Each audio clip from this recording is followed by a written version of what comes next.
Hello दोस्तों, मेरी कहानी वाले चैनल पे आप सबका स्वागत है। तो दोस्तों, हमारी आज की कहानी है बेटियां भी मुफ्त में नहीं पलती हैं।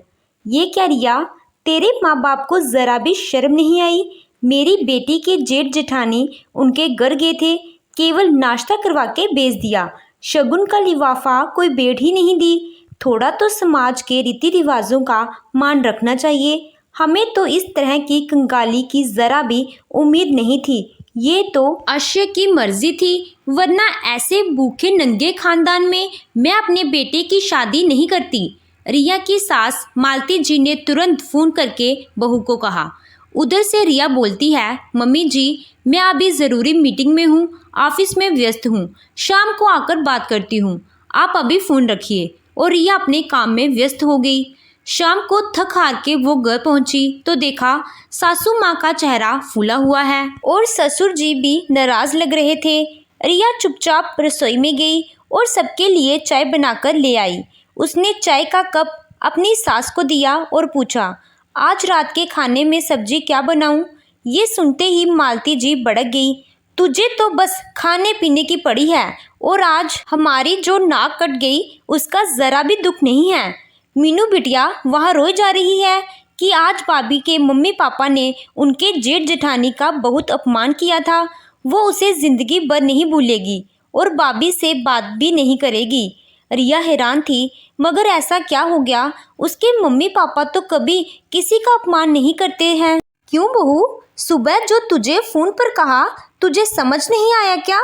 मम्मी जी, तब मैं मीटिंग में थी, आपकी आवाज़ नहीं आई, रिया ने सामान्य होकर कहा। बहू, तेरे मम्मी पापा ने आज हमारी नाक कटवा दी। शगुन का लिफाफा नहीं दिया, हमने अपने बेटे को पढ़ाया लिखाया, उस पर इतना खर्चा किया, सब बेकार हो गया।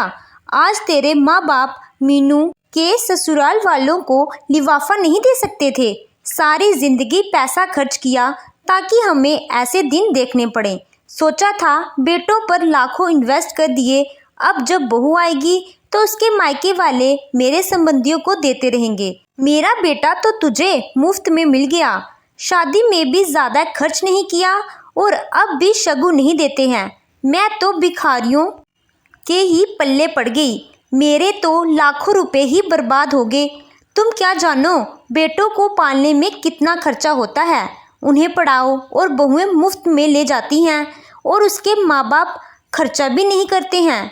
ये सुनकर रिया हैरान रह जाती है। तब तक अश्य भी ऑफिस से आ जाता है। मम्मी जी, आप ये क्या कह रही हैं? आप तो खुद पढ़ी लिखी हैं और ऐसी दकियानूसी बातें कर रही हैं, माना बेटे के पालने में और पढ़ाने में लाखों खर्च होता है, पर बेटियां भी मुफ्त में नहीं पलती हैं। खर्चा तो बेटी वाले भी करते हैं। जो पढ़ाई अश्य ने की है वो ही मैं भी उसी कॉलेज से की है।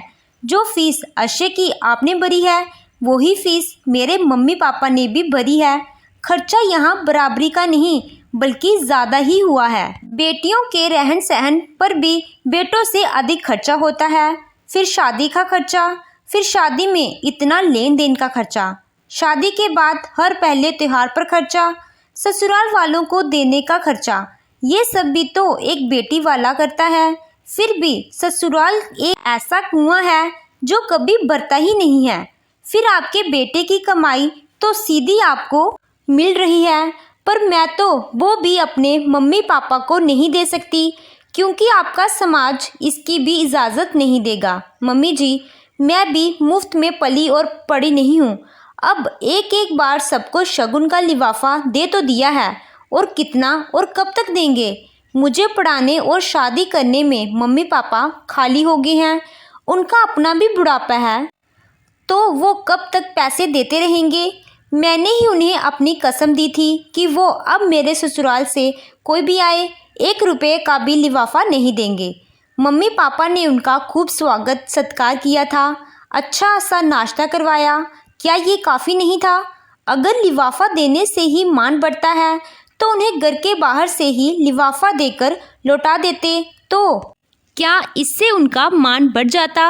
आखिर बेटियों के माता पिता पर ये ससुराल वालों की तलवार हमेशा ही क्यों लटकी रहती है कि वो बेटी भी दें, दहेज भी दें?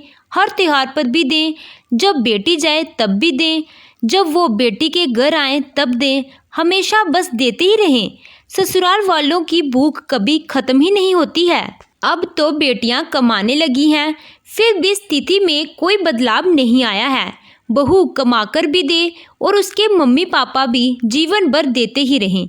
मम्मी जी, रिश्तों के बीच कई बार छोटी छोटी बातें भी बड़ा रूप ले लेती हैं। बहुत छोटी सी बात थी, पर आपने उसका हंगामा खड़ा कर दिया।